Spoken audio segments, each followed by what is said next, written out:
Perfect. So, welcome. And this is our, as I said before, this is our second consultation session. I don't have any particular format, and I don't have any agenda. So, if you have any questions, how would you like me to run this? Yesterday, we ran it on a question basis. So we start with a question, and then I will talk about the related concept, and then until everyone's happy with it, and then we move on to the next question. That's how we did it yesterday, right? And yeah, so really, I'm just kind of improvising on what you guys would like me to do. I'm happy to run a lecture, but given that we have 6 topics to cover, that's certainly not going. 2 hours not going to be enough for that. All right. And I have a question. Yes, please, Rajan. I mean, again, yeah, sorry, you go. Yeah, it's from week 8, I think. So there's some conflict between IRR and NPV. So about the first one, the delayed investments, such that like benefits is before cost. So what do we actually do to solve this conflict? Oh, well, I mean, and let me just rephrase the question because the reception cutting in now. So I guess the question here is that when, let's say, if there's a conflict between the recommendation from IRR and NPV, what do you follow? Is that right? Which one would you choose? Yeah, especially when the benefits occur before the cost. Okay, so let me just use my iPad just such that I can just talk and then start drawing. All right, give me a second.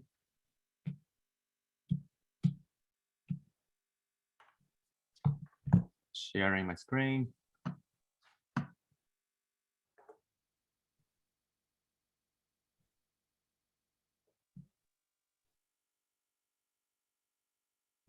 Okay, perfect.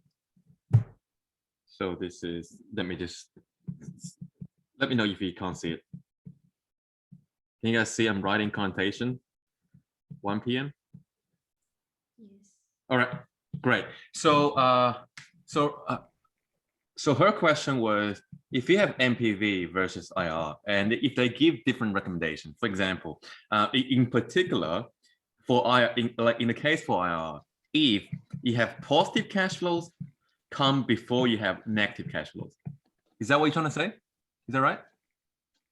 Yes. So in this case, we know that if you have positive cash flows come before the negative cash flows, then we need to flip around the order for how we interpret IR. So usually, the conventional way, so let's first go with conventionally, for the IR is that we wanted to think about so for example, our return on equity, not a return on equity, our cost of capital. So if our cost of capital is smaller than IR, we accept it, right? But in a case where we have benefit first and then followed by cost, then we flip the order. We accept where if the cost of capital is greater than IR. But this is not a golden rule per se. This is not always the case because it really depends on how many IRRs you have. So if the cash flows are just like this, so which means if this is the exact cash flow of what we got, which means we flip the order, then that is recommendation. That's how you would use IRR. But otherwise, if you have more than one IR, if you have 2 IRs, then we're not sure, right? So in what case would you have 2 IRs? Daniel briefly mentioned that in the lecture notes. I don't know to what extent that he would have discussed in the lecture, but the way how you would estimate how many IRs you have is simply looking at how many sign changes in the cash flows. So for example, let's just say in this hypothetical example, we have time 0, 1, 2, 3, 4, and 5. So it's like year 0, which is now 1, 2, 3, 4, and 5. And let's just say here we have at the start, we need to put $100, right? And in year 1, we receive 20. In year 2, we need to make additional investment. And in year 3, we get a benefit back. And in year 5, let's just say we need to pay additional $10 just to clean up the site, for example. So in this case, so how many IRRs do we have? One way to looking at it is that, or first of all, just looking at the sign. So here we start with the negative cash flow, followed by a benefit, followed by a negative cash flow, followed by a benefit and negative cash flows. So the key here is to look for the changing signs.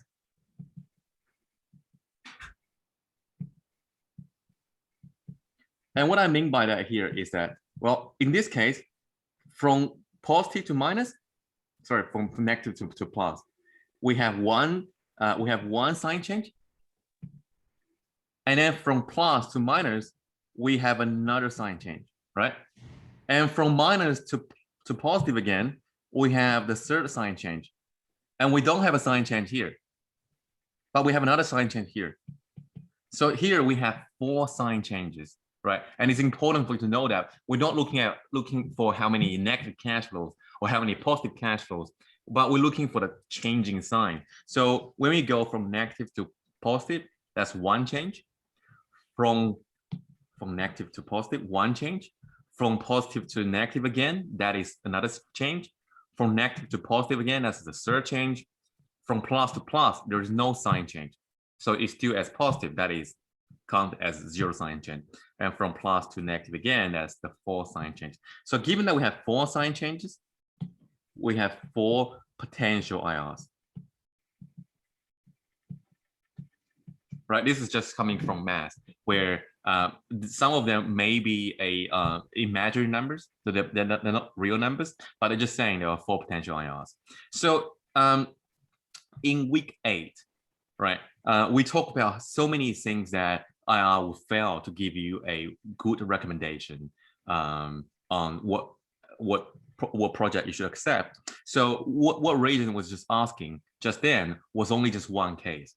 So which means coming back to our first question here is that when we choosing between NPV versus IRR, we would always go for NPV, because NPV is the one that give you the highest in dollar amount,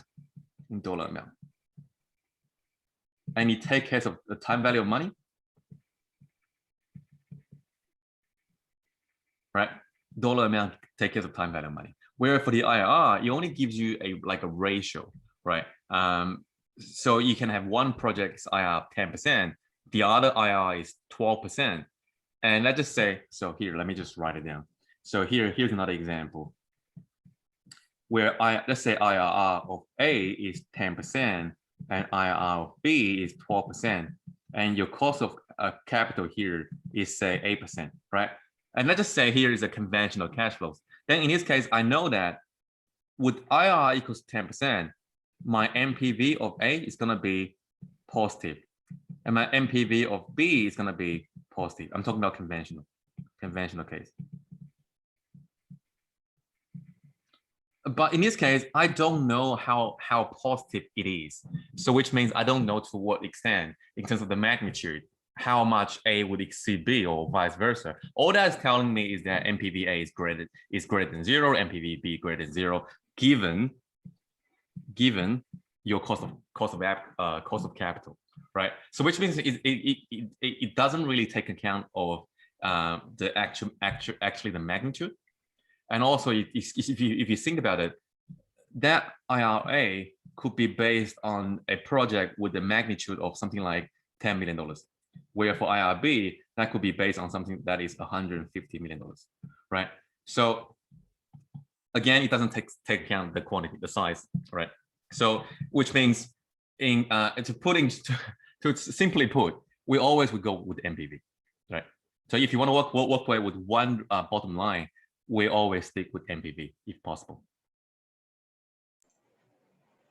All right, thank you. Is that clear? Yeah. Okay, all right. Yeah. Yeah, but then the reason people would the reason why we still study IRR is because IRR does give you what you call an average return. It measures the average return. So what I mean by average return, so here, well, I mean, let me talk about average return in a second, but let's just talk about other things related to IRR. I mean, the reason why we still study IRR is because, well, it makes it extremely easier to compare across projects that are of similar magnitude.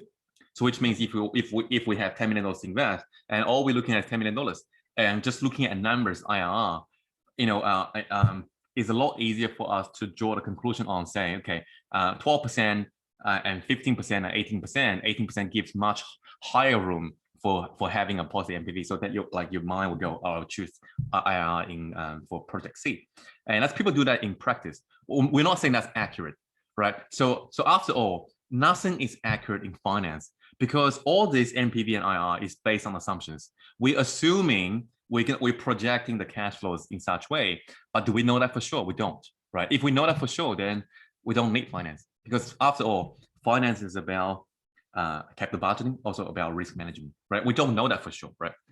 But that tells you why people use IRR in practice, because it gives you a very quick reference to draw a very quick comparison.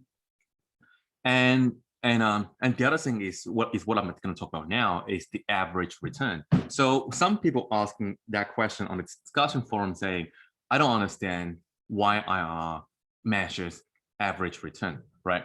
I'm going to quickly show you where that thread is, and then I can talk about it. I can explain again on my iPad, but just let me quickly show you where you could find it.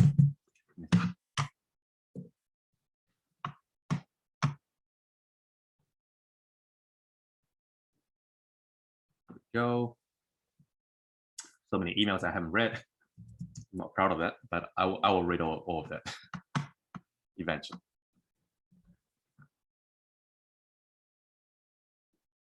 There we go. So if you go to the our discussion board, could you guys see my screen, by the way? I switched to, okay, good.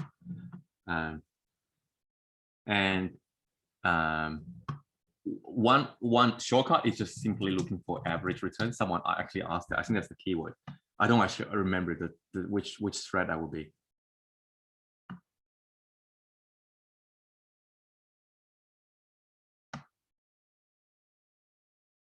There we go. I think that's it.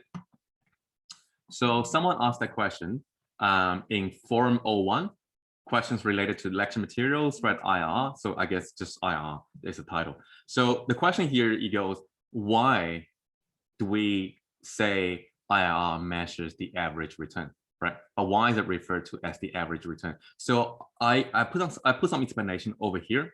So if you haven't read it, feel free to read it in your spare time, like after today, because there's only, I don't know, like 21 people have read it.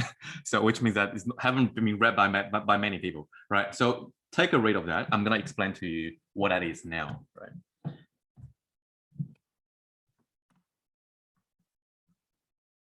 IR. Okay, then share.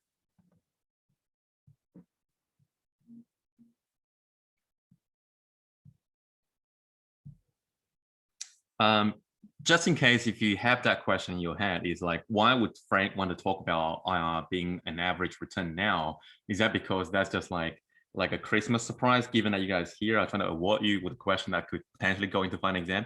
No, I don't actually remember what's in your final exam, to be honest. I'm trying to explain it because I think that's important, right? Important in terms of like, in the future, if you want to become a I don't know, financial analyst or a participant in the financial market, I think it's important for you to know. So one of the, so here, the question here is that why IRR measures average, I can't even spell average return. We can use that as an example. So we can use that as using the example of coupon paying bond, right? Because coupon paying bond, in the case of coupon paying bond, the yield to maturity is the IR, right? It's a special case where if you're looking at the coupon paying bond price, bond price equals to what? Equals to coupon payment times 1 over u to maturity times 1 minus 1 over 1 plus u to maturity power to n plus face value divided by 1 plus u to maturity power to n, right? So you can think of it where u to maturity is one that makes these two equal, makes the left-hand side of the bond price equals to the right-hand side. The reason why we're saying that, the reason why it's important to define such way is because in reality, what we observe is bond price. We observe that. We observe coupon payment. We observe that. We observe how many terms remaining. So for example, there was 10 coupons remaining, 15 coupons remaining. We observe that. And we also know the face value because that's written on a bond, right? Which is why we call this fixed income security, right? Security just means an asset. In finance, we have many fancy way of calling an asset. So for example, another one is instrument. It's nothing related to guitar. It's just an instrument, right? Security is also another way to say here, I'm buying a security. It's just an asset, financial asset, right? Security instrument.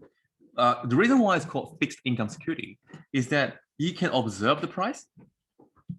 You can observe the price, and then once you purchase this, you know what your future income is, and it's important to spell all that.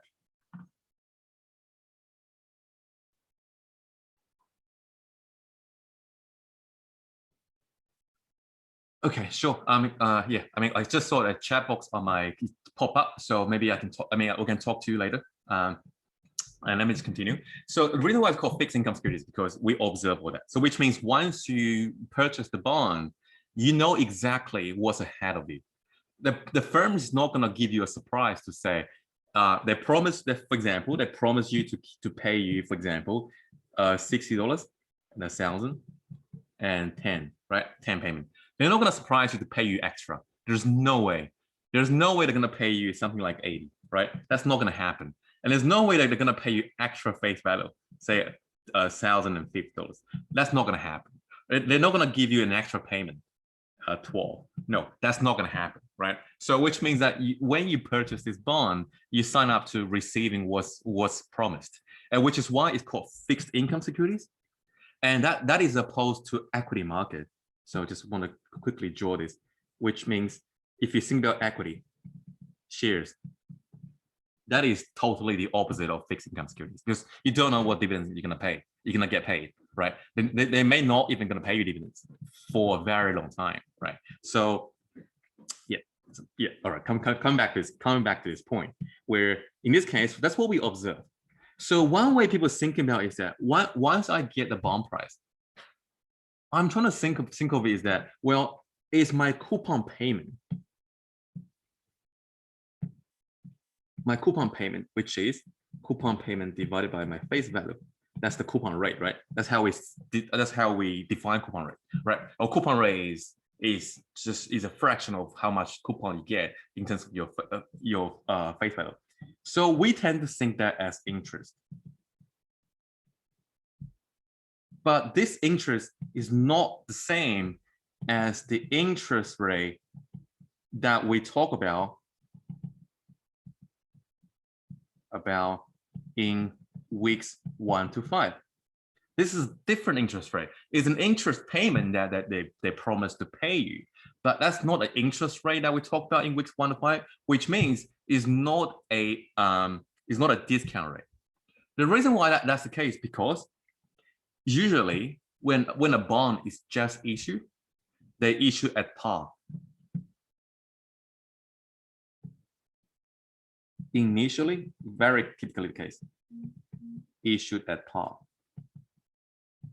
So which means when it's issued at par, this coupon rate is the interest rate because as we know later on, the interest rate due to maturity is the same as coupon rate if issued at par. Right? We learn that, right? We'll learn it later on. But as soon as the bond is issued and people have different perception about the likelihood of receiving the promised payment in the future, because the company may run into a financial difficulty and so on and so on. Because remember, there's no way for them to increase the payment. There's only way for them to partially default, right? They're saying, I pay you 50, but I can't pay you 50, I pay you 25, right? So there's like 25, 50% recovery rate. So over here, and people have different perceptions, such that the bond price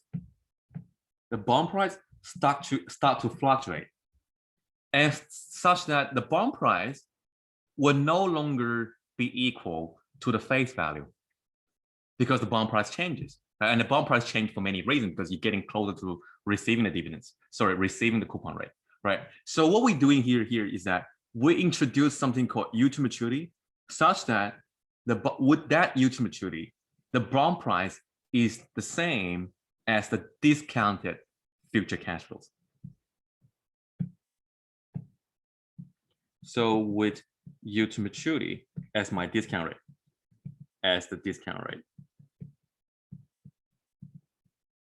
bond price is the same as the discounted future cash flows. And that's very important, right? It's very important. Is that we don't actually know what yield to maturity is, but the yield to maturity is the one that makes the bond price to be the same as the discounted future cash flows. And when we say discounted future cash flows, and it's discounted by the yield to maturity. Okay, so let's say here we have an example of, I don't know, let's just make up an example. Let's say price is $960. And what we have here is that we have the bond payment is coupon payment 1, say, I don't know, it's $50, and 2, $50, and 3, $50 plus 1,000. So let's say 3-year annual coupon payment, right? So over here, with that yield to maturity that we calculate, it measures the average return.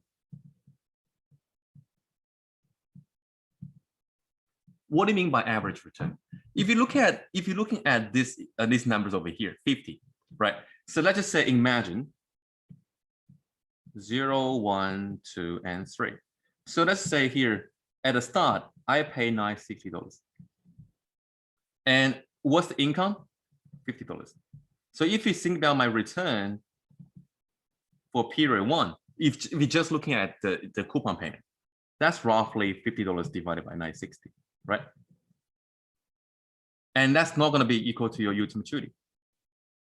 And if you're looking at the second year, you get another $50. And if you look at the third year, you get 50 plus $1,000. So which means, because you have an uneven cash flows, because in some years you receive a lot more, in this case, in your third year, you receive a lot more than in year 1 and year 2. And that makes the cash flow a bit uneven, such that that 5% of your coupon rate, 5% on $1,000, is not your actual average return. It's not your annual return, right? So let's have a look. And so with that in mind, if we flip back to this the discussion forum, that's basically what I was explaining over here, except that I talk a lot more about the background. So if you look at this example over here, saying we have 5% coupon rate, face value is 1,000, and I chose a different price, 980, right? So what I'm saying here is that the yield to maturity is 7.32%, and that 7.32% is an average return, because in your first year, 50 divided by 980 is 5.1%. And that 5.1% will be underestimating your annual return, because you'll be holding it for 3 years, and the end you receive face value plus the final coupon payment. So which means that 7.32% is saying it's as if you're putting $1,000 in the bank, you'll get paid 7.32% of that for 3 years. And that will be the same value. Does it make sense? So which means,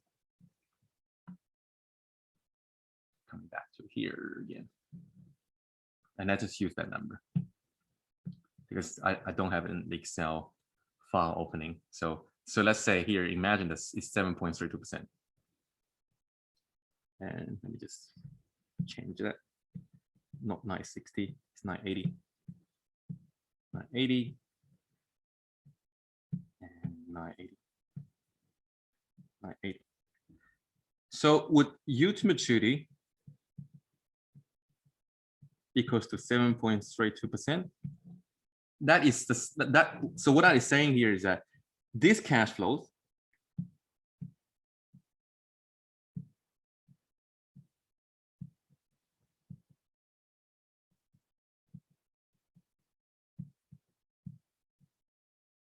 is the same as this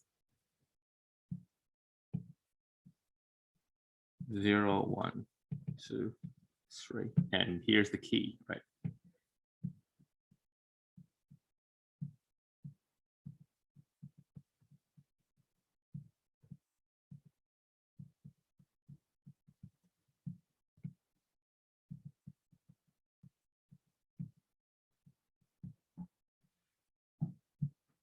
So which means with the 7.32%, it makes those two cash flows the same thing. So which means, actually, let me just choose a color so you can see it. 7.32% make these two cash flows equivalent. So if you take a look at here, you get $50 here, you get $50 here, you get $50 plus 1050. And what that 7.32% means is that that's equivalent, or you get the same present value as if you will receive 7.32% of $980 every period, as well as receiving back your $980, right?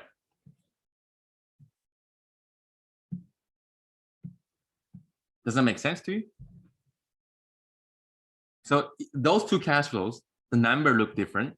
So let's look at what 7.32 of 980 is.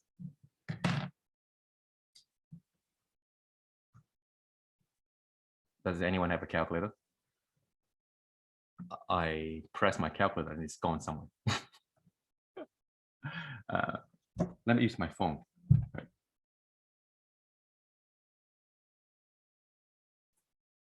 7.32, 7.32% times 980. That's roughly $71.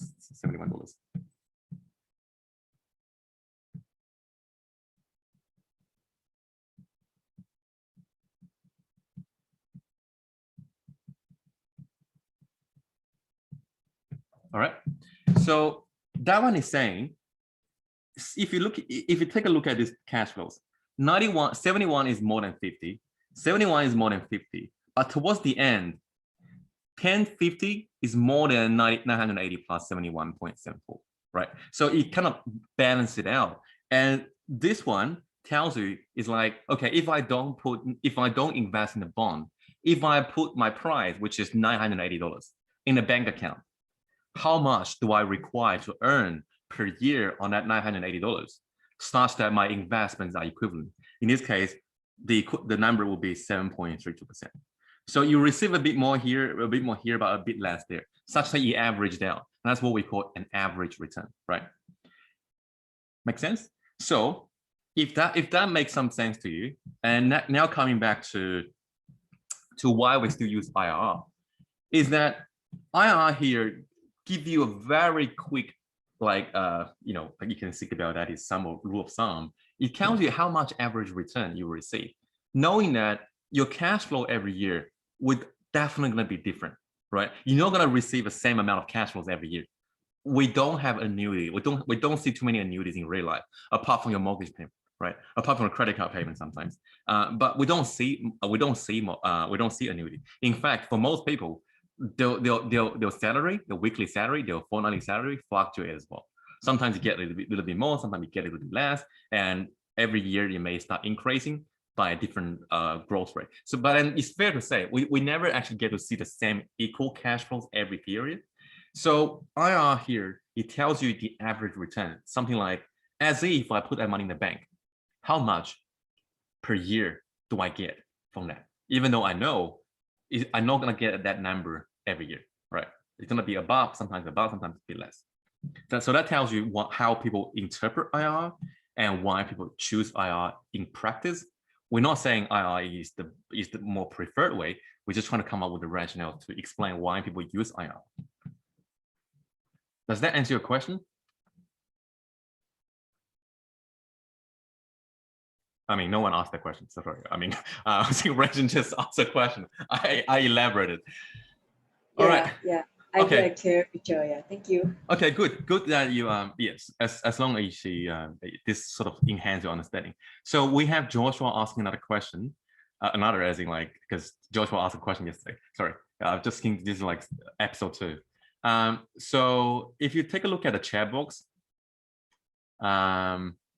where do you see this question from? Is this from from the 60? Yeah, it's from the 68 questions I got put up. The MCQs. Oh, I see. I mean, the reason why I asked that is because that I can't copy the chat box to a Word document. It just can't copy the conversation. I don't know why. I mean, yeah, okay. Yeah, it's question 24, if you're wondering. Sure. Let me go over there such that we can all see, and people who watching the recording, they can see that. All right. Fine exam. I will let me share. Oops. Share my screen. And 68 MCQs, did you say?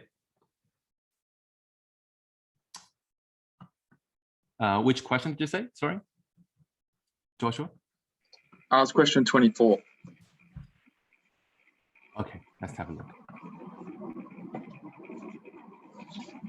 So question 24 is what Joshua is wondering. And his question was, in this question here, would you add the $20 million as a cost? Let's take a look. I haven't seen this. So you can read it as well.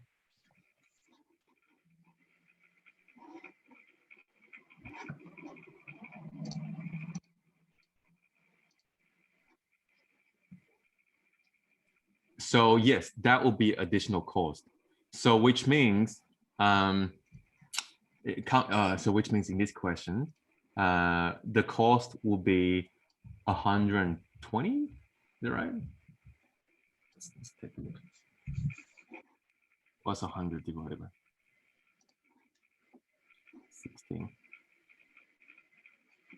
16? Yeah, it looks like the answer doesn't really take care of that. Yeah, well, that's why I was confused, Frank, because when I done 120, I got a different answer, but when I done 100, then it was 6.25, and the 20 million at the end, I see that as a cost to restore the land. So yeah, so I mean, strictly speaking, payback is referring to how much you can recoup the initial investment. So that's so that's a strictly speaking definition, and because of that, people only use that as just to do a quick mental accounting. I just look at saying, okay, if I'm going to spend $100 million today, and if the cash flow is going to be $20 million every year, that's be 5 years. So which means So which means that there may be additional costs somewhere in between, right? So there may be additional costs in year 3, year 5, and you don't tend to think of that as your initial cost, because initial costs tend to be the bulky one, right? So in this case, the answer will be 6.25 years. So the initial cost. Yeah. So you just leave the 20 million. The 20 million is just to throw you off then. That's right. Yep. Yep. So I mean, but that's a really good question. And that also reveals the weakness of the payback analysis, right? Yeah. Because that you need to spend $20 million. You need to budget for that. Thanks for that. No worries. Okay, let me monitor the chat box. No additional questions. Why don't I just stare at everyone until you come out with a question? Frank, if you want to go through, there was one just before that. I think it was question 19 to 21. It was about the MPV profile. Yeah. Yeah, sure. So yeah, run through that. That'd be great. No worries. So here, the new question is 1921, which is all using the same information. So you're considering investing a startup project at a cost of $100,000. Expect to return 500 in 7 years. Given the risk of this project, your cost of capital is 20%. So here you're asking you to work out NPV, IRR, and the decision. So in this case, you only have you have two cash flows. The first cash flow is 100 at the start. The second cash flow is $500,000 income in 7 years time, right? So which we can just do it using Excel.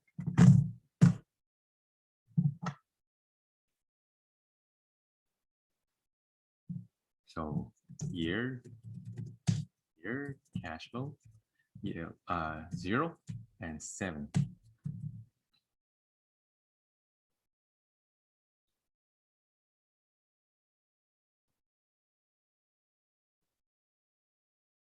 you guys see the numbers?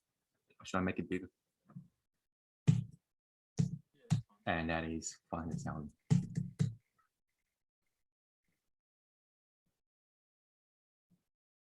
And so in this case, my NPV is going to be equal to my initial cost plus my income divided by 1 plus interest rate, which is 20%, power to 7. So 39540, that's how you get the that. And the IR here is to make the project to the NPV to be 0, right? And in this case, we can actually solve it. So because you only have two cash flows. Because you only have two cash flows, you can easily solve it. But given we have Excel and I don't want to move back to my iPad, so why don't we just assume I just use GoSig, right? So in this case, what you do here is that you go to data. See how I just quickly changed the reference of my interest rate to an interest rate with reference, 20%. So over here, I go to what if analysis, GoSig function, set a cell to 0 by changing that. So 26%, and which is if I increase the number of decimals, that's 25.85%. So that's how you work it out. But for this question, you don't need to use GoSig. You can rearrange the formula, and it's very similar to calculate the yield to maturity for a 0 coupon bond. There's a formula that if people do not understand the formula. So here, the decision you should take regarding this project is basically looking at which one is correct. So reject the project since the NPV is negative. That's wrong because we are accepting it as positive. And reject the project since the NPV is positive. That's also wrong, conflicting argument. Accept the project since the R is less than 20%. Again, that is wrong because 25.85. So that's why we choose D. So in this question, we're not caring about whether we should choose NPV or IRR. Which one is the preferred one? No, we are choosing one which to think about which statement is accurate. In this case, we choose D because D is accurate. Is that all right? Okay. I think I can hear it from distance. That's okay. All right. So okay, let me take a look at the chat box. So here, if you look at, everyone can look at the chat box. Nick was saying, what if additional cost was paid before initial investment was paid back? So again, my suggestion would be, given the proper definition for payback period is the initial investment. So it's how long you will recoup initial investment. So which means, strictly speaking, that will be the initial investment, which means at time 0, right? So which means you're not going to take care about all the other negative cash flows or cost in that case. Yeah, is that all right, Nick? Okay, and then Jiaxing was saying question 17, and Jade saying, can you go through question 47 and 48? All right, let's go to 17 first, and then 47 to 48 after that. So, and what is this? So this is MCQs 1921. And let's just go to MCQ 17.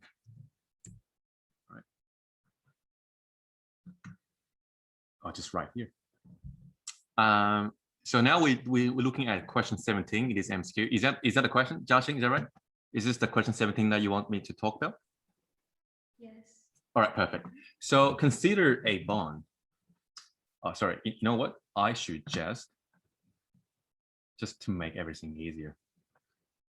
I should put that in the Excel such that when I make the link available, you guys should be people don't have to coming back to this document. They should be able to see this.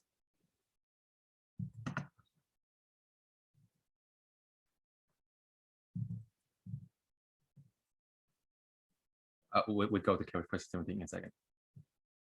Okay. All right. Save it later. Question 17. That's the question.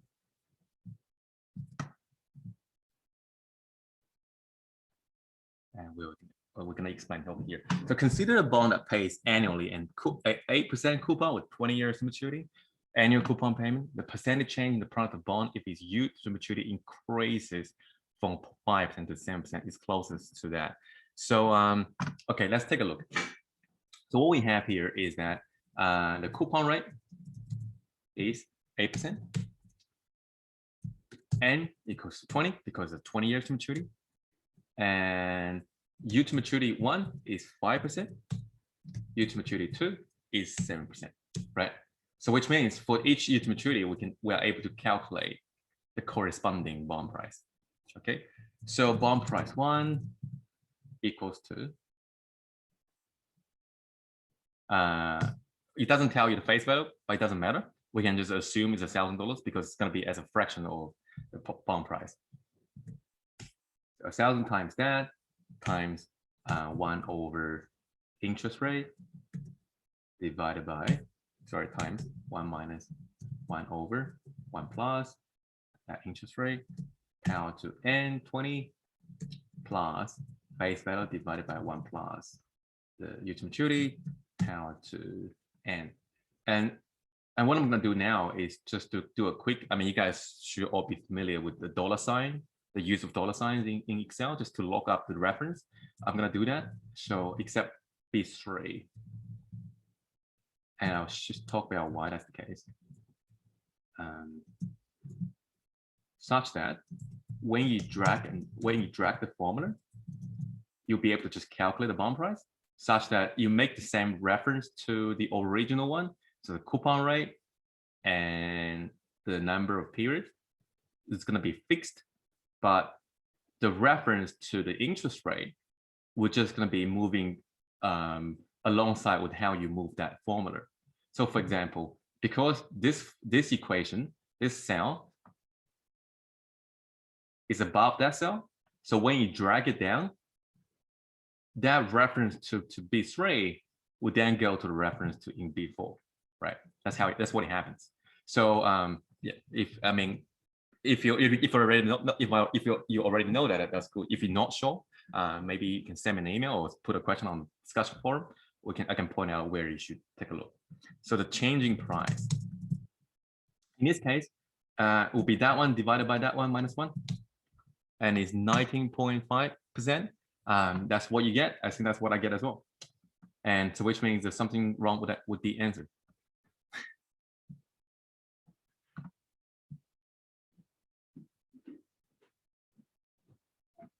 Yeah, makes sense. So I mean, I don't know how you end up with 24%. So maybe there's some missing information that we don't have here.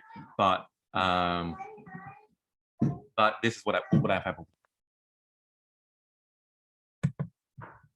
19.5%. Oh, good. So the answer is wrong. Let me just give it a big cross. Yes. I think the answer should be 19.5. I don't know why is that. Unless I missed something.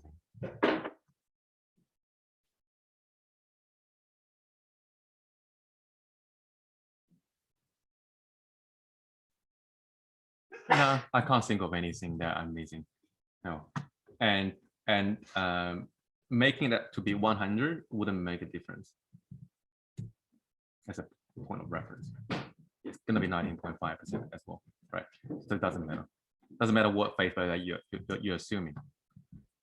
So let me put in a shape or a red cross.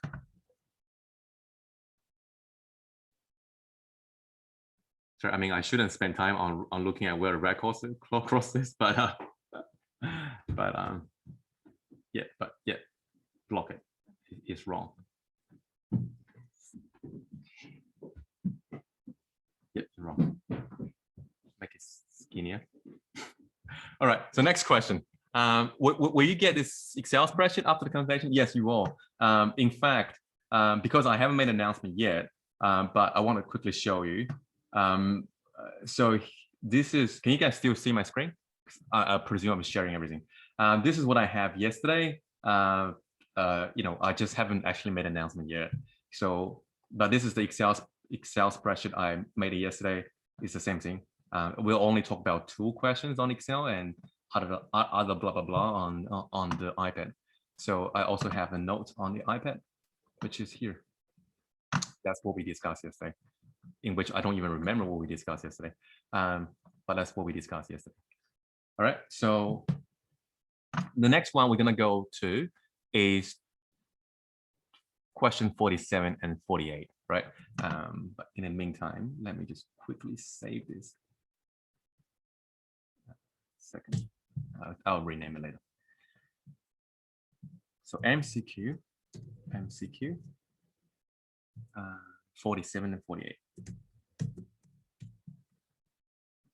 Take a look at 47 and 48.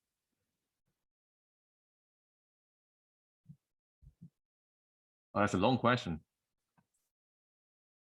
All right.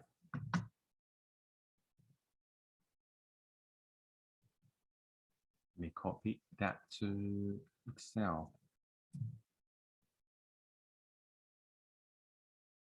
There we go. That's the question. So we can all take a look at it together. So Wild Oil and all equity finance firm has just reported EPS $4 per share. Display confident due to does not wish to fund this investment externally.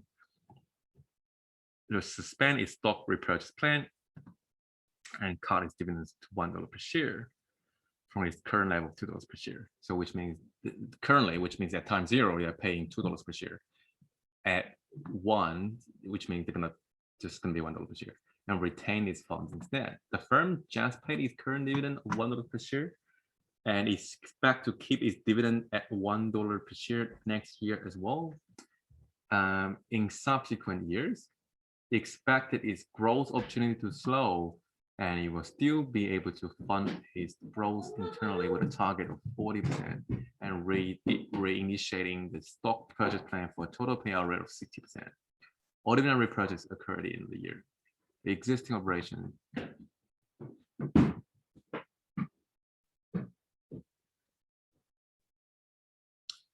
So this question, there are a few tricks with this question.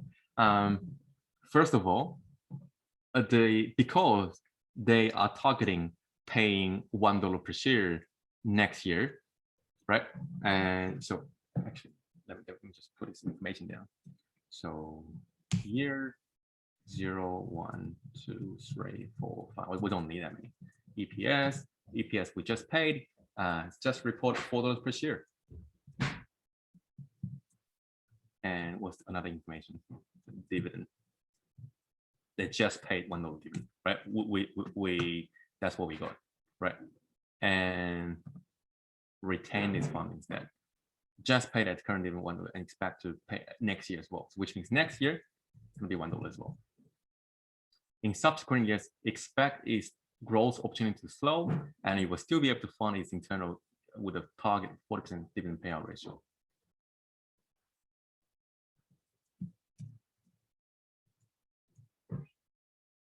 Dividend payout ratio. 40%. 40%. And initiating stock purchase plan for a total payout of 60%. Okay.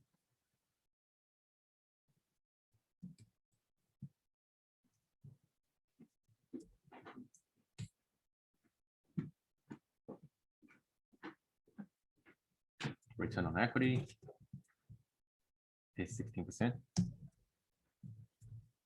And cost of capital is 12%. Okay. So how do we work out what EPS is going to be in 2 years' time? Well, coming from yesterday, actually, this is a good time for us to use this the thing from yesterday.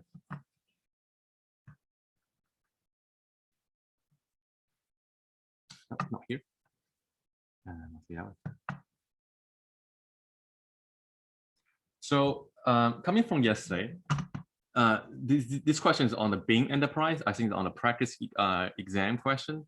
So we need to know that the way how you fund the growth of that is coming from what you retain this year.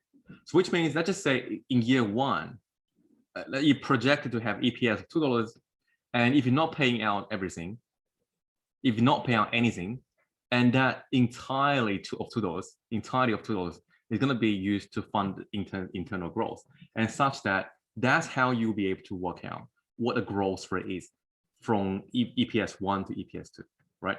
So which means this growth number, G number, coming from your retention rate at the end of that year, multiplied by the return on equity.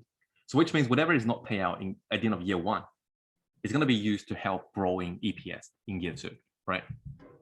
So knowing that, that tells us what, so that means, let's say now, we don't have, is not paying out anything. So which means the dividend payout ratio is 25%, right? So with 25%, what will be our growth rate in that time, such that I can know what the EPS is in year at the end of year one. So which means now we have $3 not paid out as dividend. So at time 0, right? At time 0, we have $3 for the company to fund the internal growth, right? So that G equals to, let's put the formula here. G equals to retention rate multiplied by return on equity. So the retention rate here equals to 1 minus dividend payout times the return on equity, right? That's 12%. So which means that one equals to EPS multiplied by the growth rate, 4.48.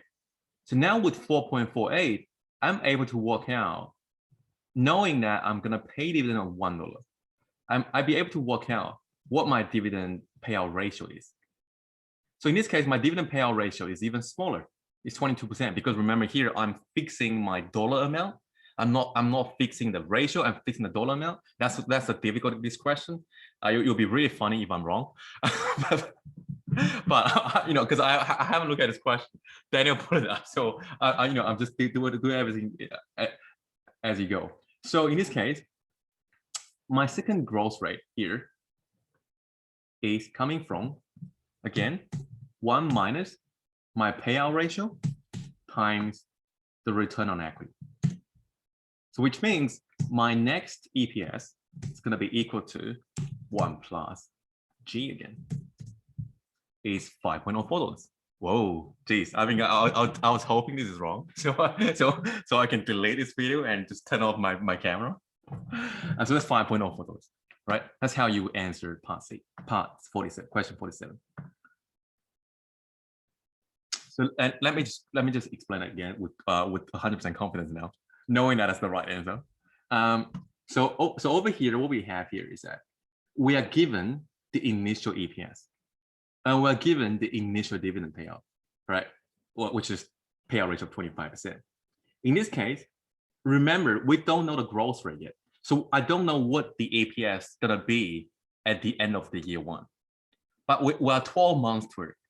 And how do we know what a growth rate comes from? The growth rate coming from what we don't pay out as dividend, and we spend it in the internal investment, and then internal investment will generate us a return based on the return on equity.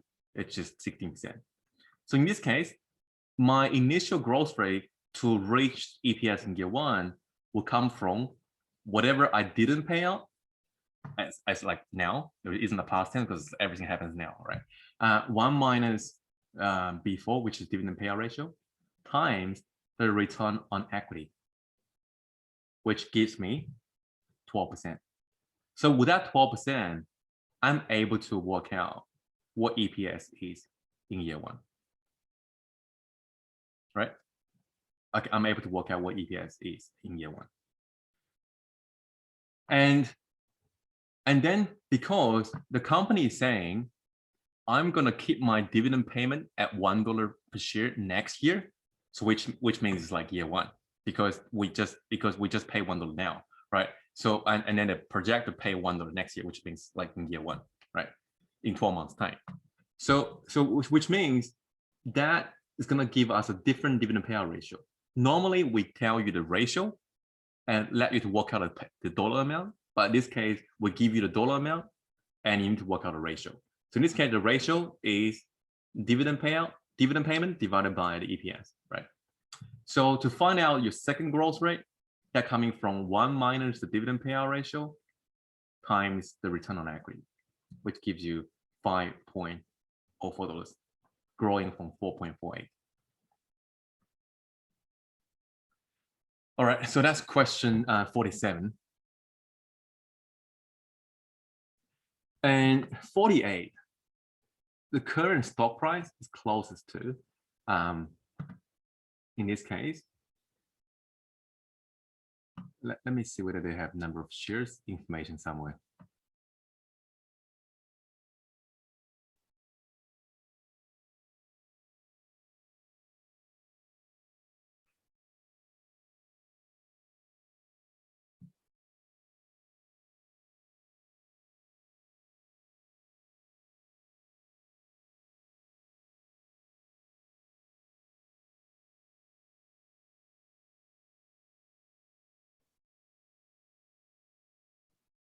Okay, it doesn't. So let's see whether you need to.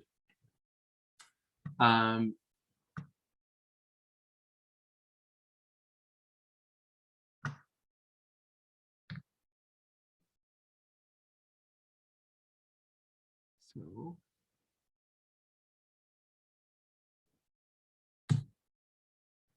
times 1 cent. Dividend payout ratio is, let's just look at G here, equals to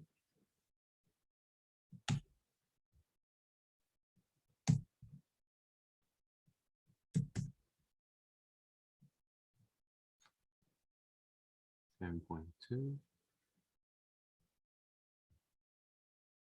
All right, let me just quickly put it over here. Let me guess. It's gonna be that one times 2%. That divided by R minus G, which I don't think that's gonna be right. No, it's not that.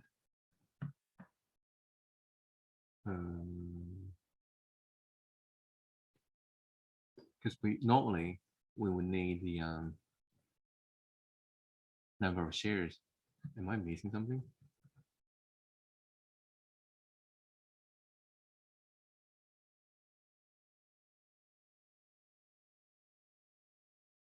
Okay, and all equity plans firms just reported.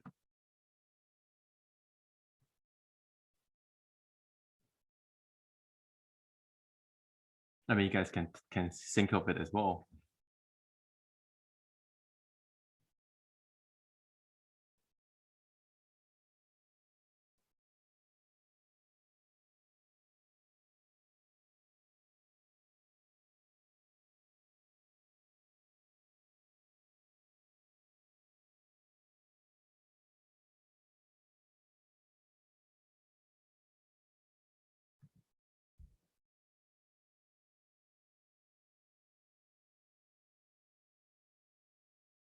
Well,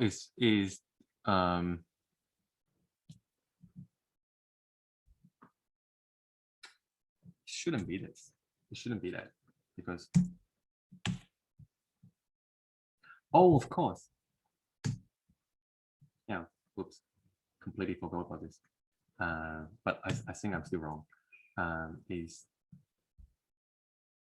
current, because we need to discount it back to today. But no, it will matter.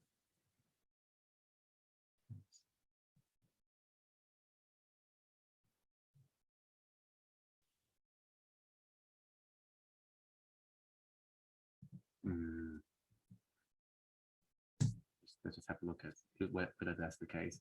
And plus that one plus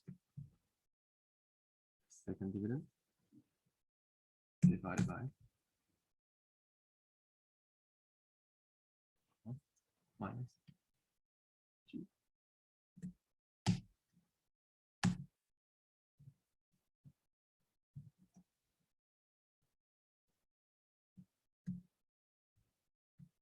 No, it's not. That's not right. I couldn't get 49.11, but you got 50 by using the formula 2 divided by 4% minus 8%. Where did you get 8% come from? Well, first of all, given that the dividend is going to be paid in year 2, with that, if you simply use the dividend discount model, you need to discount it back by another year. That's for sure. So probably that. But where did you get 8% come from, Joshing?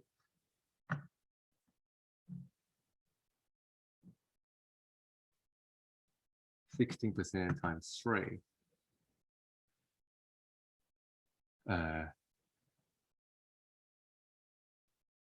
Oh, that's roughly 8%, isn't it? No. Oops. Hang on.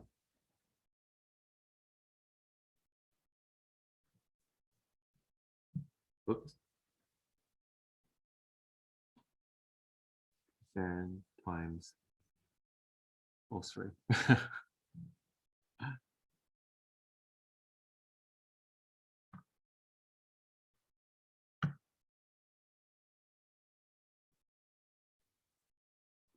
Let's see. I mean, in all honesty, it sounds like this question just treated, because I guess it's something to do with the equity finance terms. So my suspicion is that, oh, I mean, here's the answer, 49.11, which is 49.08. So my suspicion is coming from that is simply taking account of the total dividend payment. So which means in this case, 40% payout as dividend, 20% as share repurchase. And given this is all equity finance firm, I suspect, I really assuming all that means here is that you don't really care about other part of financing. You don't. So in this case, it's just about 60% is paid out, and which means you have 40% remaining. So which is here is 40% plus 20% as used to repurchase shares. And in this case, would that dividend payout ratio being 60% rather than 40%, 60%? What you have here is that the growth rate is 1 minus the total dividend payout, which is dividend payout plus share repurchase, times the return on equity. That's give you 6.4%, right? And that's 6.4%, and then how would you work the rest out? Is that in this case, my dividend is roughly is $3, considering this is totally 60% of that earnings per share we paid. And your first dividend, which is $1, you pay in year 1, discounted back to year 1, plus your perpetuity part with constant growth, which is your $3.02 divided by which is the return on cost of capital minus the growth rate, times and discounted back to year 0, because here this formula will give you the present value at year 1, discounted back by just only 1 period. right? And that's 49.08. So I would say this is certainly outside our syllabus because we never talk about an all equity finance firm, but you know, that's how you would reach the answer, because here in this case we treat that 40% and 20% extra is all just going to be paid out as dividends.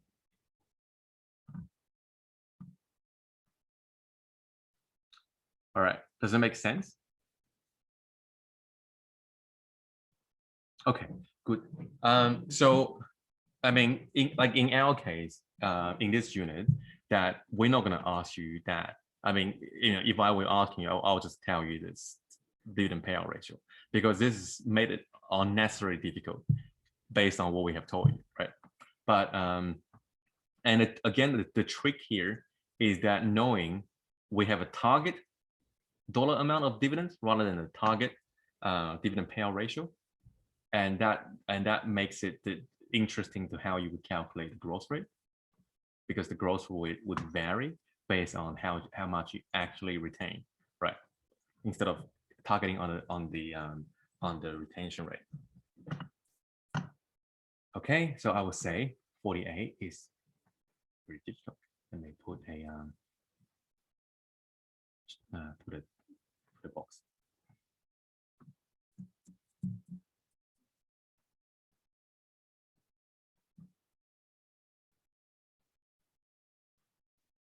Okay. Not exam. I don't think.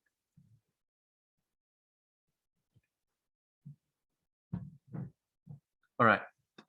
Would anyone want to suggest which question that we should move on to?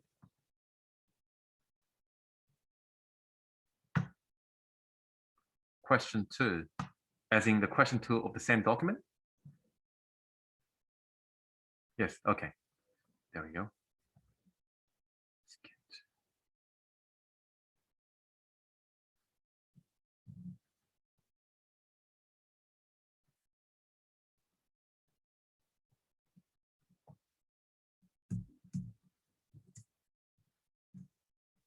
So the question here is, what will happen to a stock that offers a lower risk premium than predicted by the campaign?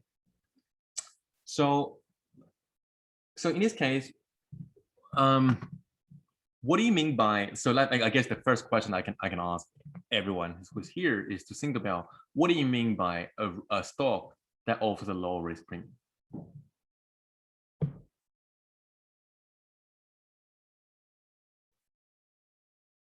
I mean, what do you think about like a stock is offering a lower risk premium than capital? How about Jiasheng, since you asked this question? Just think about it. What would that mean if a stock offers a lower risk premium?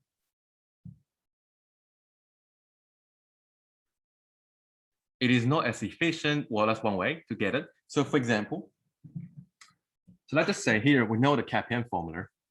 Let's just make this one bigger. Equals to what? CAPM formula here equals to ERI equals to risk-free plus beta times market minus RF, right? That's the formula. By the way, market risk premium. So if I could take this as an opportunity to explain, market risk premium is defined to be or equal to ERM minus RF. The whole term is called market risk premium, right? So what is ERM? That is just expected market return. Right. Just remember that. So this is not related to this question, but it's something that you should know. If I would take every opportunity I can to make sure that emphasize that you guys know that market risk premium is. So let's say if this one offers a low risk premium, so that just means, because this is the risk premium of the stock.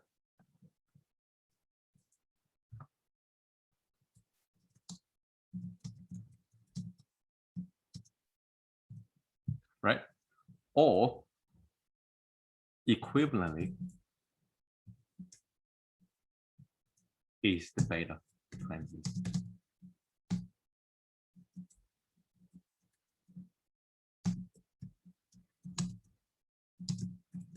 Right, equivalent, because that's two sides of the equation. So this is the risk premium of stock I. It's just like as a benchmark against the risk-free rate. Or equivalently using the CAPM formula, that's just rewriting the formula equals to that, right? So if it offers a low risk premium, so I just say if CAPM calculates it as, which means in this case right hand side equals to beta times ERM minus RF equals to say 10%. But the stock minus RF it only equals to 8%. That's what that question is saying, right? I mean, you can think about why I take it like step by step to show you what that means, right? So if CAPM, that's what CAPM suggests. CAPM saying the low risk premium means that based on the market, and beta measures your sensitivity to the market. Based on that, your risk premium should be 10%, but you only generate 8%. So one way to think about it is that investors are not going to buy this because it doesn't offer high enough returns to justify the additional risk is taken. Right? Because seeing as a minus sign. And the trick in Excel is that you should put a single line quotation. If you put a single line quotation, it allows you to write anything, right? So investors are not going to buy this because it doesn't offer high enough returns, right? And so in what way would you be able to increase the return? How would you increase the return if all future cash flows are fixed? So which means the reason why we're saying all cash flow are fixed, so here we are saying holding everything else constant. Future dividends and incomes the same, right? Oops, that's very long.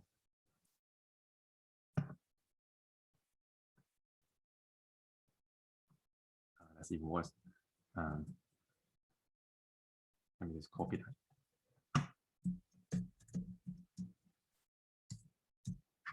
Right, here we're saying holding everything else constant, future dividends and income is the same. So in that case, how would you increase the return? So let's say, so here, think about this example. If you're going to buy a house from Crawley, knowing that you are able to sell it, or I don't know, it's been a while for me to go to Crawley. Let's just say $3.5 million in 1 year's time. How would you increase your return? How would you increase your return if you knowing that you're going to be able to sell it for $3.5 million in one year's time? Answer: buy it at a lower price. Right? So which means in this case, if you want to increase the return, one way to do it is that the price has to decrease, right? Because if the price decreases, assuming the future income is the same thing, because we're not making any assumptions on how the dynamic will change for the future cash flows or dividends. So all we're saying here is that assuming all that is constant, the only way to increase the return is when the price that we purchase is lower, right? Answer: buy at a low price. Or equivalently, just think about demand and supply. Because 8% is not high enough to attract investors. So less demand and to the offered return is high enough. And what happens when you have less demand? Less demand means lower price. That's two equivalent of ways of thinking, right? So on that point, let's just say again, what I'm about to ask and is nothing related to this question, but you often get it. So some people saying, is Apple a good stock? I just say here, someone asked you, is Apple a good stock? Is Apple expensive? I mean, that's another way of saying, is Apple expensive? Well, nothing's a good stock. I mean, Tesla can be a good stock. Tesla can be a bad stock because it really depends on how much price you can buy it, right? So you can. So let's say if a company share price will be $0.00001. That's like 10 to the minus 6. It will still be a good investment if you can buy it at, right? It will still be a good investment if you can buy at 0.880 right? So remember, it's actually a very important lesson. So some people saying is Bitcoin expensive? So the expensiveness is really irrelevant in that case. Is that it really depends on how much you can purchase it, right? Is the company is currently at a good value? So a lot of people make an investment decision based on thinking about, okay, that company is famous and it has very healthy cash flows, so which means that it's a good buying opportunity. Not really, because the price may be very efficient for that company.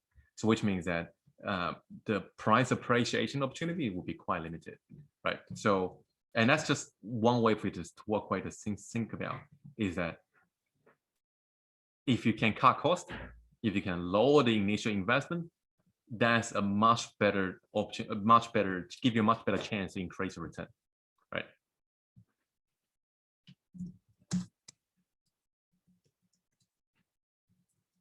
And that's how Warren Buffett succeeds, because his borrowing cost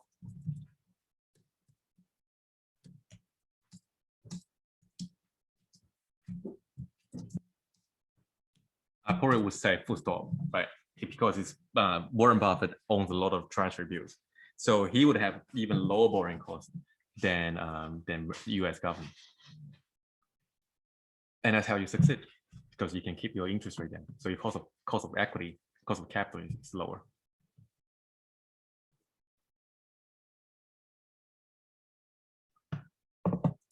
All right.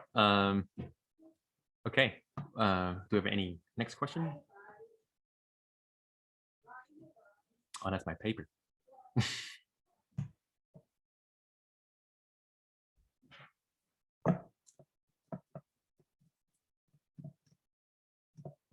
No. Hi, Frank. Yes. Is the cost of equity the same as total return? And I think week 7. I forgot which chapter, but it's like valuing equity instruments. Cost of equity is the same as total return. Well, I tend to say no, because but let me just move on to your because I haven't seen Daniel's, I haven't studied Daniel's lecture notes thoroughly.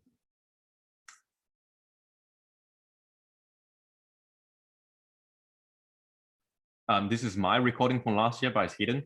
If you want to take a listen, you got to go to my YouTube channel, take a look. It's just, I mean, it's slightly different of how I run that lecture 7 anyway.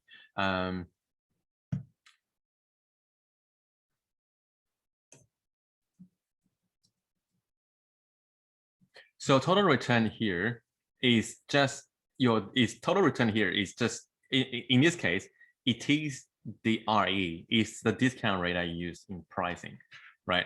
But a total return is coming from 2 components, where dividend yield and capital gain. And your particular question was, sorry, Raiden, I forgot.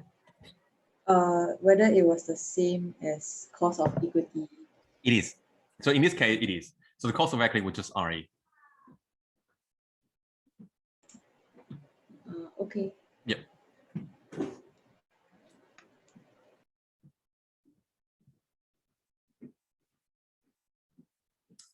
All right. So next question.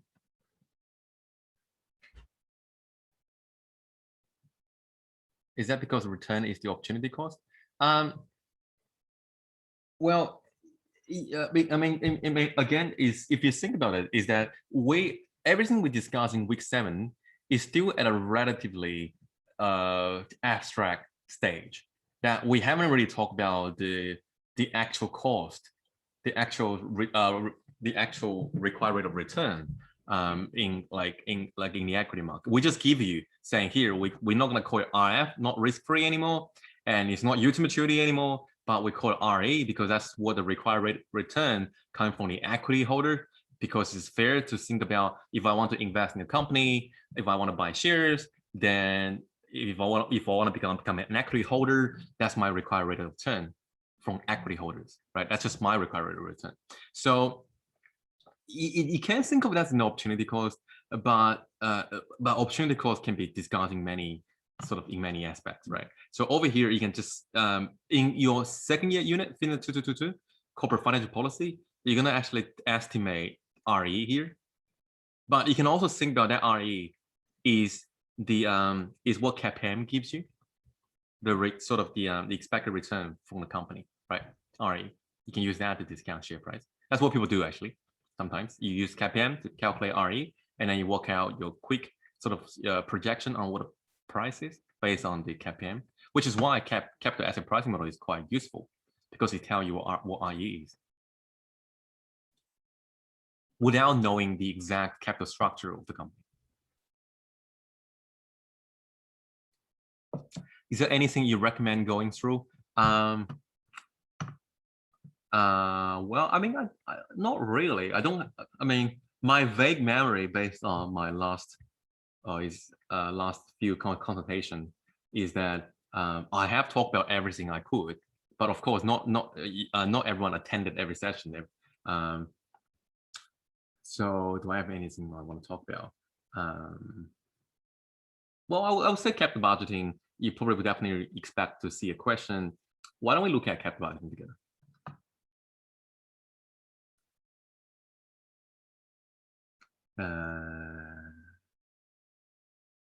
What is that? Why is that hidden? Let me take a look. I don't actually know what that is. You know, I am curious to find out what that link is. Oh, that's what Daniel wrote last year.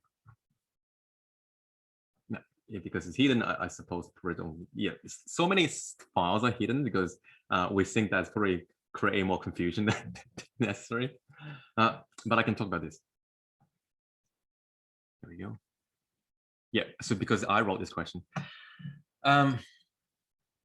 So here, this is another example of capital budgeting example.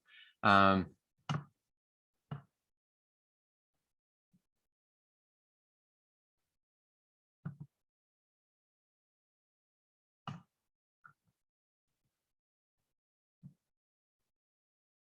me see whether that would make it any different. And stop me anytime if you want me to go through anything particular. It makes no difference. It's just a screenshot of that file. So I mean, okay, let's just take a look.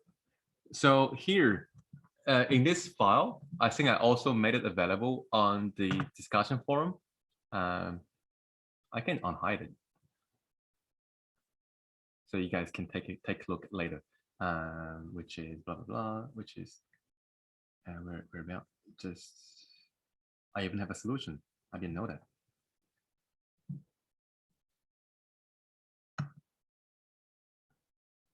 Oh, sorry, that is the solution. I'll just unhide it. I mean, make it available. You can take a look at it later, right? But I'm gonna quickly explain to you what that is. So in this one, I give you another example, and it's actually quite a complicated one because it's very long. And that's something that you probably would expect to at least see one in the final exam, at least one, but I think at most one as well, because I don't want everyone to write a hate email to us after the exam. So here we have a project that has non-depreciable capital requirement, 350,000, which expects to maintain its value in real terms to increasing value with inflation. Gee, that sounds pretty difficult. Real gains are subject to capital gains tax and the marginal rate. New machinery costs $400,000, including the installation, salvage value, blah, blah, blah. Tax depreciation is straight line over 4 years. Company plans to borrow that much. Use the retained earnings, blah, blah, blah, and there we go, the rest of the information, right? So what that PDF will give you is also available in in the discussion forum. I think I put it over there in forum 01. But what I have here is to go through it in line by line, right?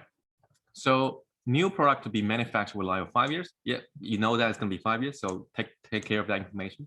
And next, move on to think about this is that the project has a non-depreciable capital requirement, which means that you need to buy a land, and which is expected to maintain its value in real terms. Real gains are subject to capital gains tax and the marginal rate. So in this case, because it's going to maintain its value in real terms, that just means that in real terms, it's going to be the same value, and which means there's not going to be any real gains, right? I mean, it sounds a bit tongue twisting, but because you are expected to maintain a value at real terms, and such that your real gain will be 0 because it's going to be maintained the same value, right? But your dollar term, your nominal term, is going to increase by 6% every year, right? So how would you incorporate that? Here is that initially I spent $350,000. And my recoup here is just 1.06 power to 5, right? I call it recoup because you recoup the land at the end, right? And that's going to grow to 468.38. And there's no tax associated with it, right? Because we made it complicated because it's just telling you real gains are subject to capital gains tax, but there's no real gains because it's fixed at a real term, right? Maintain its value in real terms. Does that make sense? For example, Joshua? Yep. Okay, perfect. Because everyone's just turned off the camera. I don't know what you guys are doing, right? So I just assuming you're still with me, right? And then the next one is so we cross that line out. I mean, that's something that I hope you guys can do, but you can't because everything's on LMS. So you don't, I mean, we used to have paper-based exams, so you can have a highlighter just to cross out stuff, right? But let's say, imagine you have that in your mind. You say, I cross that out, I move on to the next sentence. So next sentence here is saying new machinery costing 400 grand, including that. And so which means your total depreciable value will be 400 grand. Salvage value is going to be 50,000 at the end. And of course, when we have that, that means we need to use tax rate. So how are we going to incorporate that information into this giant sort of like table here is just think about, okay, 400 grand per year and straight line over 4 years, not 5, because it's telling you 4 years. That's going to be 100 every year. 100 every year, depreciation 100 every year. And given that you're gonna spend 400 grand now, and you're gonna be able to sell it at 50. So which means, in this case, you need to pay some tax on the salvage value, right? Which is 40% of 50 grand, which is fair because you're telling the tax office it's gonna be written down as 0, but it turns out you sell for 50 grand, which means you need to pay tax on that 50 grand, right? So again, that's nothing new. It's what you have already learned in your, let's just like SV minus BV minus SV formula. All right, so move on, cross that one, and then go on to the next sentence. The company planned to borrow 400 grand for machinery from its bank and an interest rate of 8% per annum. It will use retained earnings to fund the purchase of the land through, although to afford this, you will reduce dividend payment by 70 grand per year for 5 years. So Have a guess whether that's relevant. How relevant it will be. The answer is no, not included, because again, we are going to separate out the investment decision from financing decision, right? That's very important takeaway in that week. When you're making up your capital budgeting decision, your investment decision is separate from your financing decision. So all that is talking about financing decision, right? It's talking about how you fund it, but we don't care about it, because if you're not taking this project, if you take another project, you still have to fund it, right? So which means we're trying to separate out how you fund it to how much you would actually get from the investment, right? So in this case, not included. So that just means that is just something we're trying to confuse you. EBITDA, which is earning before interest, tax, depreciation, and amortization. So that is going to be this. So in other words, EBITDA, which is EBITDA, is just revenue minus cost, right? Because it's earnings before you pay interest, before you pay tax, before you pay depreciation, before you pay amortization. So that is just revenue minus cost. Quickly show you where that is. Oh, actually, even better.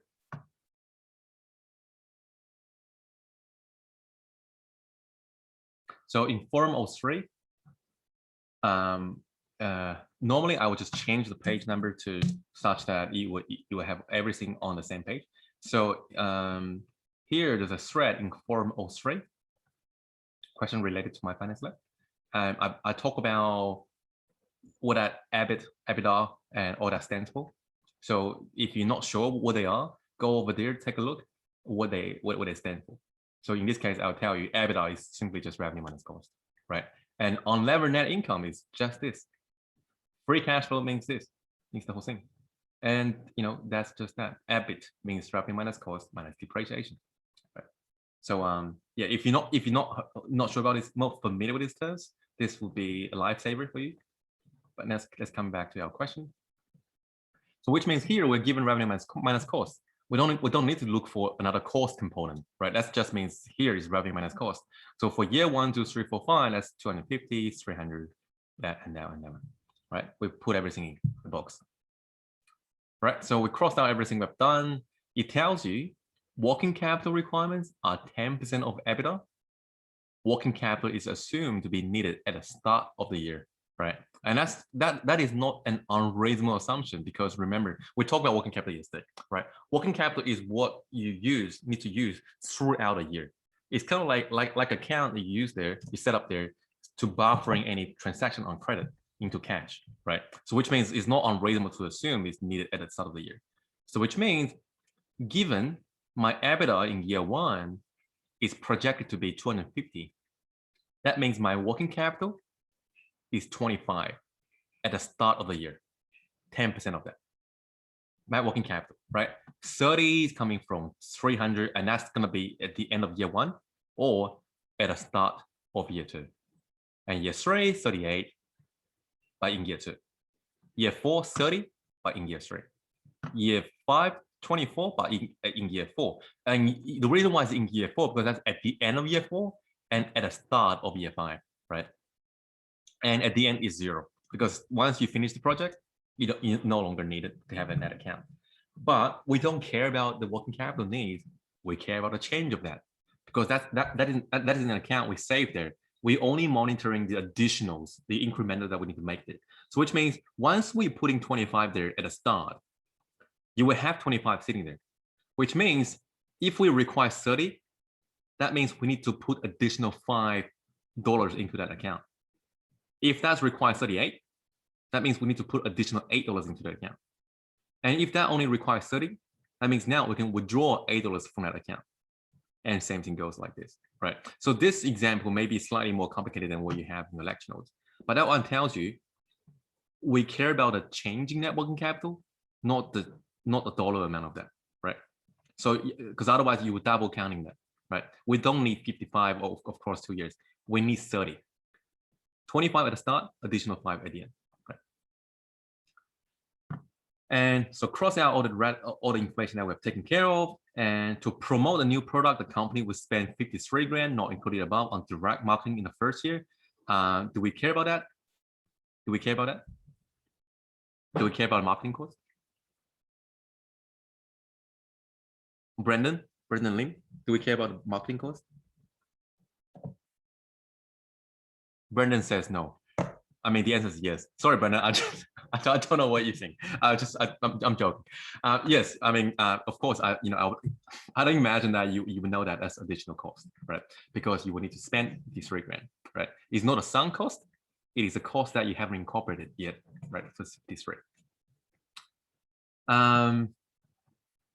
And move on. The company's cost of capital is 15%. That tells you the discount rate is 15%, right? And you pretty much got everything. So then we just need to work out. Well, from EBITDA. So that is revenue minus cost minus depreciation minus any cost. So that's just a cost. That's the operating cost, right? I get EBIT as 97, and I add back my depreciation, and then I'm looking at the change in working capital. I do this the same for every year, but in this particular step, I'm just working out EBIT, right? Just that one minus that one minus that one, that minus that minus that. And my next step is to work out my tax, which is 40% of that, and then work out my unlevered net income. My unlevered net income is this, right? Is the whole term. Is what you see in your lecture slide, right? That's unlevered net income, that whole term. And then you move on. We care about the change in working capital. So it's minus 25, minus 5, minus 8, minus it because it's minus sign in front. So we plus minus that. And minus 8 becomes 8, minus 6, and 24. And then you just work out your cash flow. So in this case, the cash flow here, for example, is minus 350, minus 400, plus minus 25. And that 153.20 coming from 58.20 plus 100 plus minus 5, right? Plus minus 5, plus the negative change in working capital. And that's how you work out the rest, right? And your NPV here is just going to be discounted cash flow, which means 153.20 divided by 1 plus 15%, 212 divided by 1 plus 15% times 2, plus all the way to 666.38 divided by 1 plus 15% power to 5. And then you work out what your NPV is. And that's not it, right? Because the question asks you, should the company undertake the new project? And then you need to write down an answer to say, given the cost of capital is being 15% and our NPV is 160.52, we take the project, right? And that's it. So in your final exam, given that we're not going to be able to ask you to do that in the short answer question, I mean, there is an MCQ question for that, right? I don't think you would find it surprising. So which means we're going to be quite creative to get you to fill the box, right? Okay, and that's that question. So I've got a few questions on the chat box, so you guys can't see, but I can read it to you. Is EBITDA the same as gross profit? Yes or no? But yes in our unit. Just give me a second. Sorry.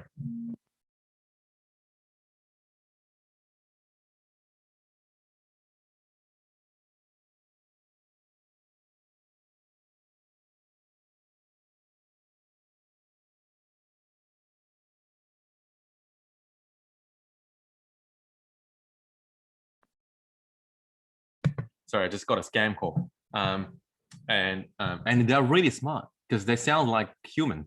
I thought that was just because I was trying to tell them saying I'm in a meeting, but I just kept on going. Hi Frank, I'm still confused between API and EAR. Oh, sorry, Lorenzo. The EBITDA in our case, it is the gross profit in our particular unit or in this unit, right? You can think of it as just revenue minus cost. Hi Frank, I still get confused about between API and EAR. Would we assume that rate given is API unless the question states is EAR? And so let me answer that question first. And for those of you already know what API and EAR is, then you can skip it. You don't have to pay attention. But I'm gonna quickly explain to you. But also want to emphasize that we're probably not gonna ask you too many questions. In fact, probably I don't want to say no because I haven't seen your exam paper. I haven't seen it for a while. It's like we wrote it and then we forget about it. It's like I don't want to look at the question, exam question. This is so easy. All right, so we have EAR versus APR, right? So in this case, just remember EAR here, the definition for that is effective annual rate. So which means it's something like 12% per annum. And if it's EAR, that means it compounded once, compounded yearly. For an APR, it's called annual percentage rate. You'll be looking at something like 12% per annum compounded monthly. So when you see those two terms do not match, right? And because it's annual, this is always going to be there. 12% per annum is always going to be there. But if the compounding frequency is not yearly, if it's monthly, quarterly, that means it's the annual percentage rate, right? So all that is saying here is that, let's use different color. All I'm saying here is that this is just going to give you a way to calculate the corresponding periodic rate as APR divided by number of periods per year.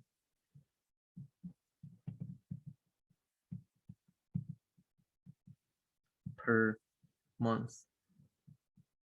So that's how you would use APR. APR is just a quick way to tell you 12% per annum compounded monthly, equivalent, that's just 1% per month. So now coming back to the question, which you guys can't see, but the question here was that we assume the rate given is APR unless the question states it's EAR. Well, it depends on, well, I mean, normally, if it's EAR, we're definitely explicitly saying that. But it also what matters is the frequency of cash flows. So look for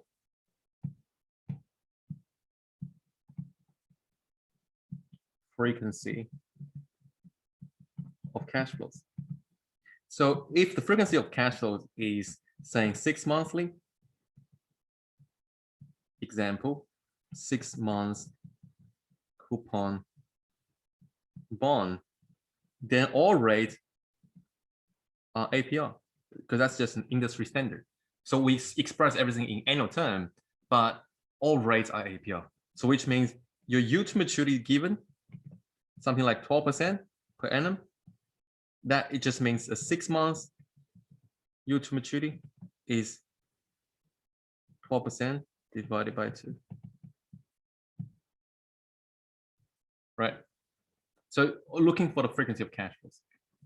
If it's yearly cash flow, then most likely you would get a yearly interest rate, which is EAR. Does it answer your question? Yes. Okay, perfect. All right, so, and the next question from at 2:42 p.m. from Ray rejoin. Hi Frank, I'm still a little unsure on how to differentiate between investment decision. So basically, investment decisions are something like what project do you need to undertake? Financing decision means the interest rate. Means, for example, if you're looking for the term, like they will need to borrow, like let's say, for example, they will need to issue a bond to fund the new project, and the cost associated with the bond which is going to be irrelevant to your decision of making investment. Because, and then for example, or the other one is that they're going to have interest expense, or they're going to cut down the dividends. All that is related to the financing decisions, right? Because it's just that the reason why they're separated is because we're trying to compare apples with apples, pears with pears. So which means, let's just think of it. Let's just say if I want to come up with 100 grand to make a few investments, the way how I come up with 100 grand should not matter, should not determine on which investment I'm making, because they're separated, right? Because let's say if I want to spend 100 grand on investment, well, I need to somehow figure out how I'm going to come up. Once I come up with the money, my cost shouldn't be associated with that, right? Because they should be separate. So A and B and C and D and E and F, it depends on how the NPV, what kind of NPV they will give me, right? Regardless of my my financing decisions. Are costs revolving around investment decisions considered a sound cost? I mean, again, sound cost is again very specific on again in the context where let's just say if they spend on the marketing expenses last year, or they pay $2 million consulting fees to someone, that's all like sunk cost, right? Something that you already paid. It's not necessary to be investment cost, not necessary to do with, you know, again, financing costs. It's sunk cost, just whatever is already spent. Does it make sense? So in incremental free cash flow, you don't take into consideration like costs that you already need to pay. Like, well, no, you don't, because yes. already, I mean, one way to put it is that we don't take care of cash flows that happens before time zero. Oh, right. Okay. So anything that happens before like the like -2 months, we don't care about it. All right. Okay. Yeah. Yeah. Okay. Thank you. No worries. And the next question is just to make sure incremental IRR means to compare IRR of two projects. Yes. Is to not really. I mean, but yes or no. Yes, in the sense that we are comparing two projects. And there can be multiple incremental IRR because again, the number of IRRs. I mean, incremental IRR is still an IRR, but incremental IRR is like thinking of taking investment A and not B, right? Or taking B and not A. So now we're thinking of taking one of the investment and the other investment, all the positive cash flow become the negative cash flows because that's the cash flow that we forgo, right? So that's what we mean by incremental IRR. So number of IRR depends on the cash flow structure, like what we discussed early on. It depends on how many, you know, like it will be just that. Sorry, give me a second. Someone at the door.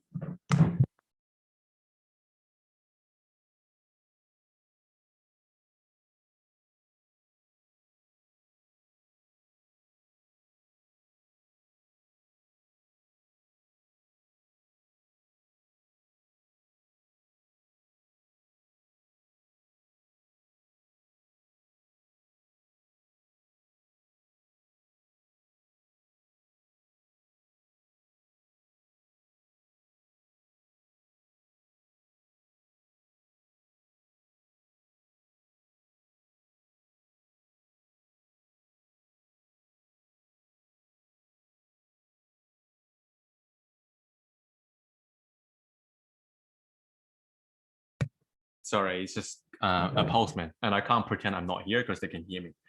Yeah, so again, so the number of IRRs depends on this, right?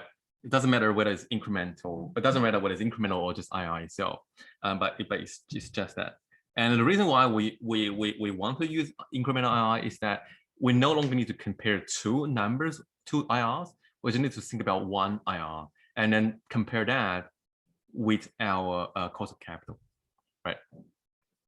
And if you're not sure, if you're not aware, I think again, very vague memory. I think I have a thread on that.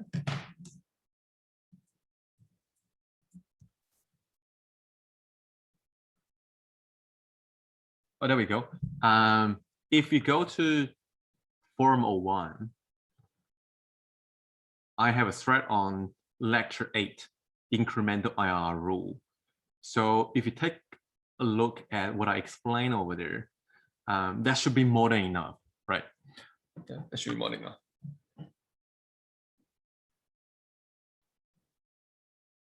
Okay, so 89 of you, 79 of you already read it. That's brilliant. So I mean that shows you sometimes why we do that, right?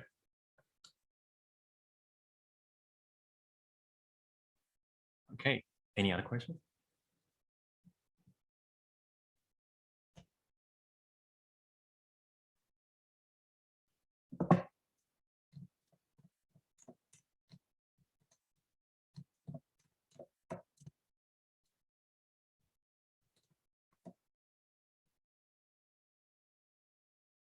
No questions.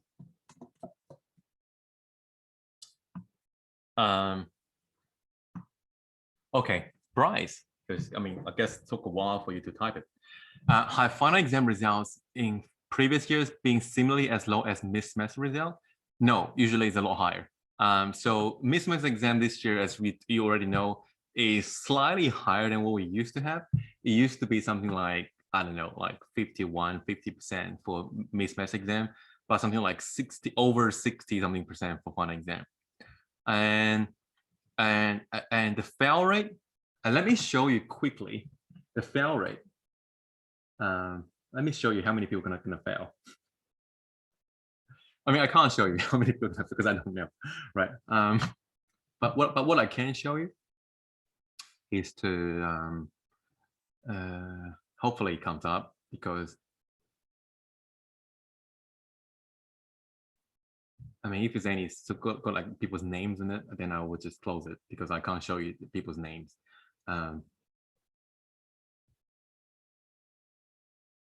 Okay, no one's name come up. Good. So what I can show you here is, oh no, I can't show you this. Sorry, I have to close it. So what I can show you here is that normally we have about 80% of people completing the test, the MFL test. So I'm not talking about the average. I'm not talking about the average grade. We're talking about 80% of people completed the test. So we constantly have about 100 students not doing any test at all, right? Doesn't matter how we want to remind them, how we're trying to emphasize is 30% of your unit, but people decide to forego that 30%, right? That's unfortunate. So which explains why this unit has the highest fail rate in the whole business school. Something that I'm not proud of, but something that I'm not ashamed of. I'm not ashamed of either, because you know it is what it is. We're trying to pass people, and so just think about it, right? If you do doing reasonably well in my finance lab test, if you get like some, I don't know, 80% of it, and that's like 30 times 80 is 24, right? You get 24, and you get 6 from your tutorial. That's 24 plus 6, 30. And if you get 10 from your mid-semester exam, that's 40 already. And if you then get 10 out of your final exam, which is 10 over what is it, 40? That's like 25%. If you only get 25% in your final exam, you can still pass the unit, right? So do we have to subtract residual value from cost to calculate depreciation each year, Jay? No, we don't. And that's actually quite an interesting question. And the reason we don't, so the question here is that, let me just quickly show you.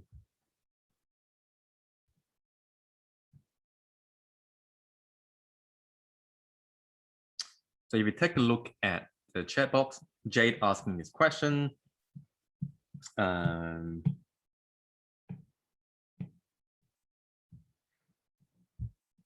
So here, how do you calculate depreciation?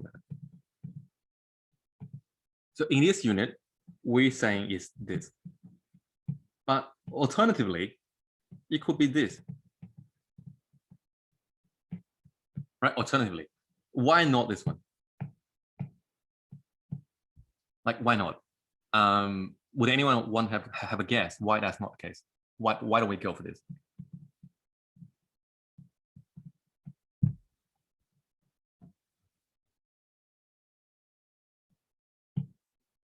You know, I don't want to do any harm, but just tell me this is the right answer, right? We're doing this. Don't want you to memorize the wrong thing again. You can get a high depreciation. Yes or no? I mean, well, first of all, is that if let's just say practically speaking, if you are saying here, I'm assuming the residual value is going to be say 10 grand, and you tell the tax office, and tax office may have to record that information, and then which means that they need to think about whether that residual value is reasonable. So tax office, and this is what we call depreciation for tax purpose.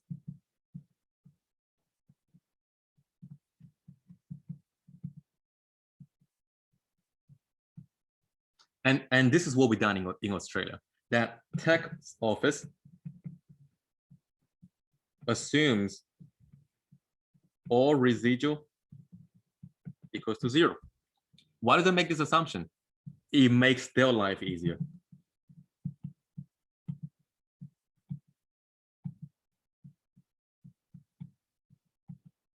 Right? Because they don't have to take care of what your assumption is on your computer, on your company car, on your coffee machine. They don't care. They just say, okay, we assume that your residual value is all going to be 0, such that your cost here is actually cost minus 0 divided by n.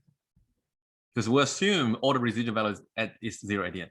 And what if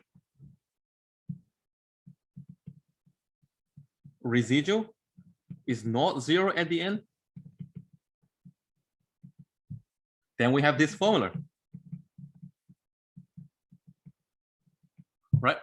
So you then pay the difference. So if you happen to be able to sell something, you pay tax on that. If you make a loss, then you get a tax benefit, right? Does that make sense? So that's really from A. But what Lorenzo is saying here is that you can get a high depreciation. That's also true. That's also true, right? Because here, assuming that is 0 would maximize the depreciation every year. All right. And given this is really our final opportunity to speak to each other, I'm gonna sing you a song, right? I'm gonna give you a surprise. I'm gonna sing you a song, and because I usually do that in my actual class, but I don't teach that many classes this year to you guys. I teach other units this year, and Daniel take care of the face-to-face teaching.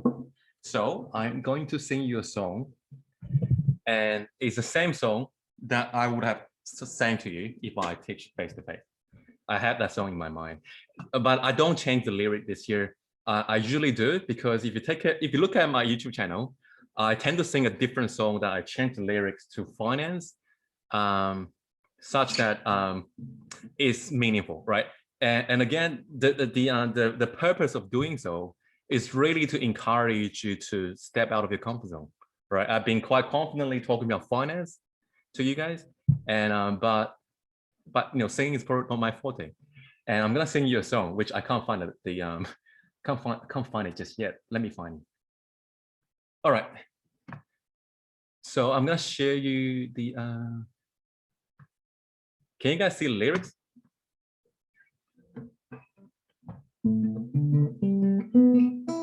All right, great. Can you hear my guitar?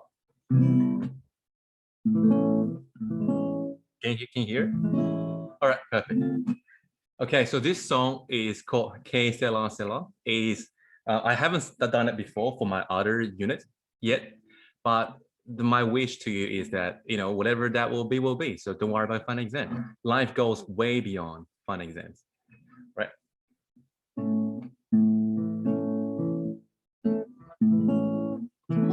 Okay.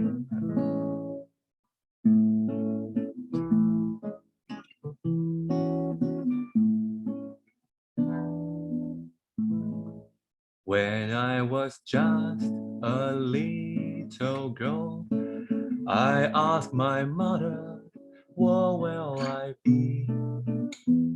Will I be pretty? Will I be rich? Here's what she said to me. Que sera, sera. Whatever will be, will be.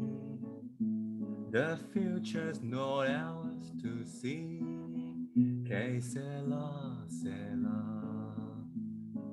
What will be, will be. When I grew up and fell in love, I asked my sweetheart what lies ahead. Will we have rainbows day after day? Here's what my sweetheart said. Que sera, sera. Whatever will be, will be. The future's no else to see. Que sera, sera. What will be, will be. Now I have children of my own. They are still mother. What will I be? Will I be handsome? Will I be rich? I tell them tenderly, que sera, sera. Whatever will be, will be. The future's no ours to see. Que sera, sera. What will be, will be. Que sera, sera. Don't forget to discount your future cash flows, right? Thank you. Just kidding. All right. Have fun, guys, and see you guys maybe in the future finance unit, or maybe if you want write in, or sort of ask more questions on discussion forum. All right. Take care, and I'll upload this video. You still have my questions? Yeah, of course you have your questions, Lorenzo. You can stay. You can stay in, but I'm gonna stop recording because if that is something to do with your personal matters, right? Thank you, Nick. All right, cool. Let me stop recording.